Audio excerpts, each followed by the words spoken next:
Well, good morning to you. Welcome to our live edition of the Doctor's Nutrition Show. I'm your host, Jim Tabor, along with Doctors Jim and Janine Fox from Doctor's Nutrition, located on Calamari Road in Gulfport, just south of Pass Road. Our phone lines are open at 896-0713 or 800-349-0713. And it's a live call-in show, so you can call in and ask questions regarding our topic of the day or anything that has to do with your health. This morning, we're going to be talking about something that a lot of people don't think about, but they probably might be dealing with, and that is the topic of long COVID, which I'd never heard of. You've never heard of long COVID? No, I'm sorry. I mean, I've been around y'all for 10 years now. Yeah. And I haven't been, well, COVID's only been around for about 4, so a little over 4. So what exactly is long COVID? It's COVID that lasts a long time. Okay. Thanks for being with us this morning.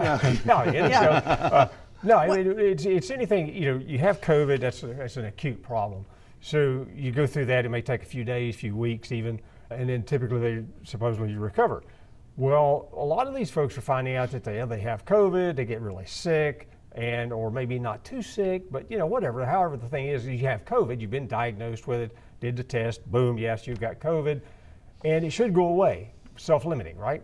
And then they find out that, weeks, months later, they're still having symptoms or they're having problems they're not even linking to having COVID. Right. That's what we're seeing a lot. Yeah. And they've actually found in research that some people cannot get rid of the spike protein the way they should. Right. Your body should break down that spike protein, whether it is from COVID itself or whether it is from the vaccination. Your body should take that spike protein and break it down. But a lot of people don't have that ability to do that. And that's kind of what's causing the problems that are being termed long COVID. Right. So you just can't get rid of it. They can't get rid of the spike protein, right? Yeah. Right. And they still have the symptoms, and the symptoms, the list of symptoms is long. And because it's a lot of things, like she said, a lot of things that we get, people coming in and talking about it, it's not something that you would say, oh, gee, that's directly related back to your COVID thing. But you ask them, when did the symptoms start? Well, I had COVID, I kind of got over that, but then I started having this blah, blah, blah. And whether it's, the chronic fatigue kind of thing, or whether it's chronic pain or whatever. Brain fog. Brain fog's a big one. That's huge. Or just constantly, I had somebody recently and they constantly are getting sick. Yeah. Ever since, they're constantly getting sick. And a lot of times, people doing that. Even the person, can't seem to shake it. The person don't even link it back to COVID a lot of times. Right. And when we question, because we ask a lot of questions. Have to. We do, you have to. They'll be like, okay, when did your problem start? And they tell you, and then say, did anything happen before that? That's what I always ask people. I mean, any event, any problem, any stress, anything happened before you started? And they always, well, I had COVID, but I was fine from that. I even had some people say, yeah, I barely had any symptoms, but I had COVID, and that's what we're hearing a lot. And we are seeing it, we are every day, talking to people and doing lab work, and we're hearing it over and over and over, which is why we decided to do a show on it, because a lot of people don't realize it. So if you're having weird chronic issues that started, think about when they started. If they did start after you had COVID, even a few weeks later, like you thought you were covered, you thought you were fine, and then all of a sudden there's all these other weird symptoms. It can be joint pain, like you said, fatigue, brain fog, heart problems. And with the heart problems we're seeing is people with arrhythmias, AFib. We've seen a lot of really young people having heart arrhythmias after they had COVID. So if you start looking, there's so many things, it can be neurological, it can be autoimmune, it can be cardiac, it can be, and it can be mental. Are you still contagious whenever you No, you are not. Okay. No, it's your body can't deal with it. Yeah. And so, you're not contagious, you don't still have COVID, but you're having the problems because that's dealing with what you have. Had with COVID. Yeah. And like I said, we're seeing a lot. And some people, you can actually even have severe anxiety and depression that you've never had before after having COVID. We've seen a lot because they find that it makes the brain swell. We're seeing a lot of that anxiety. I mean, people who said that, okay, I've never had anxiety in my life, and for some reason something's going on, and they're freaking out with it, so to speak, and understandably, and that's one of those things that we see a lot of is just recent onset of anxiety. Question: do you carry Arnica montana? We do have arnica in these little pellets, and we also have the arnica creams. So we do have some arnica, yes. Okay. Yes. What is that for? It's actually for pain and joint pain and bruising. You can actually take it for bruising. A lot of the creams will definitely help bruises. Oh. Yeah. So arnica is a homeopathic.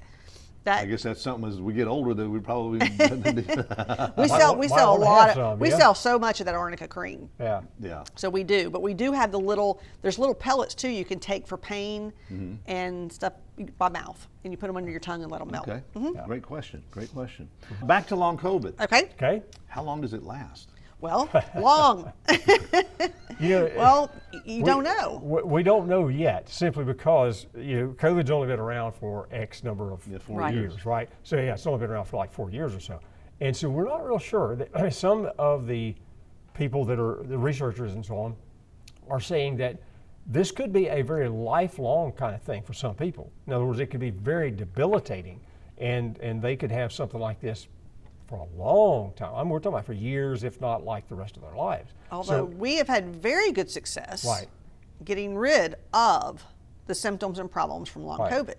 One reason we decided to do the show is because there are things you can do. Yes. Now, I have had people, when you ask the length, I've had people that's come in and it's been 2 years already. Yeah. Like for 2 years, they have had all these problems. And COVID is still out there. People are still getting it. It is not as common as it was, but I had a call this morning, a text from a friend saying my husband has COVID. So it's still out there. It's not as in the news. It's not as, people are not getting as sick from it when they have it, but it is still seemingly causing in some people that long COVID, where it just starts a bunch of health issues. And one of the people that came in that it was 2 years, it was somebody in their 40s that had never been sick, had never had an issue. It was like, what in the world is going on? I have never been sick in my life, and now I'm constantly sick. And so that's why you want to do stuff for it, and you don't want it to just stick around, because it can affect you for a long time. Yeah. I know they're still pushing from time to but not as much about the shots. We do not recommend vaccines, but that is not what we do. We actually help prevention and help the body get over it itself. Yeah. There you go. There you go. All right, we're talking about long COVID this morning. If it's something that you're dealing with, we have more to talk about coming up in just a little bit. So stick around. This is the live edition of the Doctor's Nutrition Show that we do every week. So stick with us. We'll be back in just a little bit. And welcome back. We're talking about long COVID this morning and some of the issues that people deal with. They think they just get COVID and it's over with, but after a while they keep having these crazy lingering effects. Yeah. Guess what? You have long COVID. Yeah. We've talked about some of the lingering symptoms. Yep, like I said, the symptoms can be really almost anything. It really can. It truly can, because we've seen so many different, a variety of symptoms. I mean, gosh, the most common ones are probably the brain fog, chronic, or just debilitating fatigue. I mean, they always come in thinking, I've got to be anemic, or my thyroid's gone to hell in the bucket, or whatever. And really, you check those things out. No, you're not anemic. No, your thyroid's still, at least quasi-functional. So it's doing okay. So, but that's some of the stuff that they have the most. Now you can get the obvious ones, Right. which when people come in and say, I have had this cough that has not went away since COVID, Right. that's pretty obvious. I mean, That's that one's actually one that that it's that. Well, I've had a cough for a while now, but it kind of comes and goes. But Yeah. I like it to allergies. Well, because I don't have allergies any other can do symptoms. it. But there'll be, quite a few of the people we've seen, over the last 4 years, when they come in, they do say, I can't get rid of this cough. It will not stop. Now that, when they tell you that, and they tell you, usually those people have linked it to COVID because that's when it started, and then it never stops. But then there's the other people that the other symptoms aren't even necessarily the symptoms of COVID is bad. It's just later on they're causing these problems, which, like I said, heart rhythms, it can be neurological, it can be headaches, it can be anxiety, depression, there's so many different things that can cause symptoms with long COVID. Can it be diagnosed?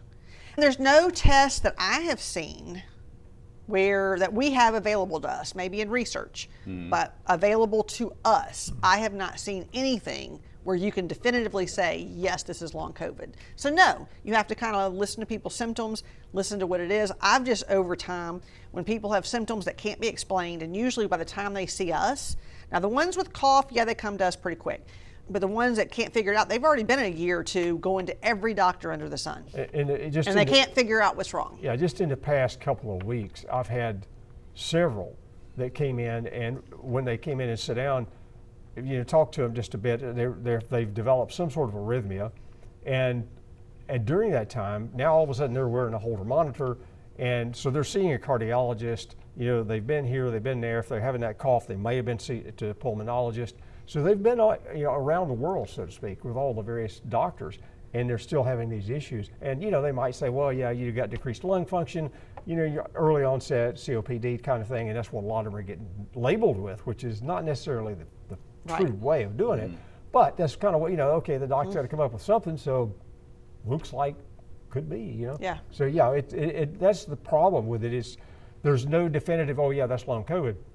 It's one of those things where you rule everything else out, and that's kind of what you're looking at. Is it possible to avoid getting long COVID?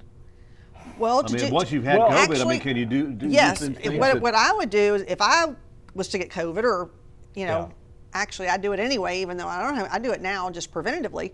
I would do everything we're fixing to talk about. Yeah. If you get COVID, you do everything right then. I don't care if you're not sick at all.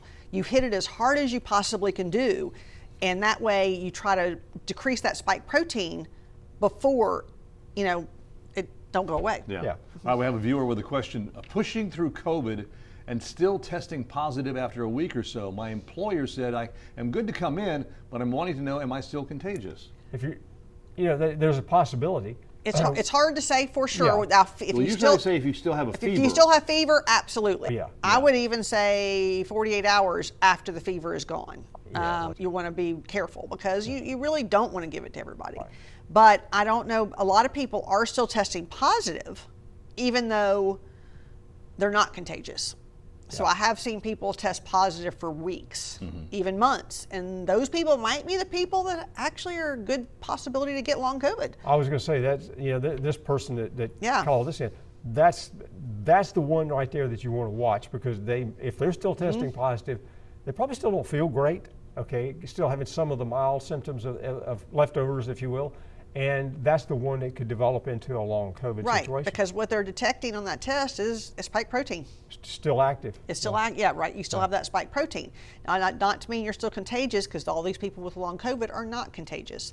Right. But, we're not the experts on contagion, but I've read a lot about it, because especially when it was going on really hot and heavy, I needed to know, even for my own self and employees, when people could come back. I was very cautious and didn't let people come back too soon. That was me. Yeah. I did not want, we have too many people come in our location that is vulnerable or older or sick with other things, and I did not want them to be exposed at our office. So we tried to keep people with COVID out of our office. We will put anything outside the door for you. People call ahead.